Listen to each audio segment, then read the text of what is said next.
তার আর বারে বারে আর জিয়ান বুঝাইতাম চাই ওনার কষ্টগান কিয়র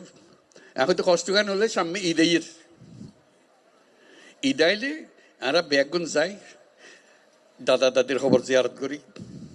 নানা নানির খবর জিয়ারত করি আত্মীয় স্বজনের খবর জিয়ারত করি এই মানুষগুন এরে আই গেলে ইতেন গরিবদে এই সুযোগ কেন পাইতো না ইটারা খবর জিয়ারত করিবার কোনো সুযোগ নাই আজকে যখন তানে সামনে পাইন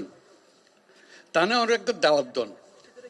দাওয়াত দিবেন কি লাই সাম্যর বছর ঈদের সময় যেন অনার বাড়ির মধ্যে তাই ইউনিটি একত্র হন এবং দাদা দাদির খবরের কাছে তাই এরে অনেক তার সম্বর্ধনা দেন দায়িত্ব আনা পারি ফিরে আসছি আর তো এতগুণ মানুষ কিন্তু আসছি তারে যাক বুঝাইতে অনারা বুঝাইতে লিখুন কারো কেউ আর আইয়ে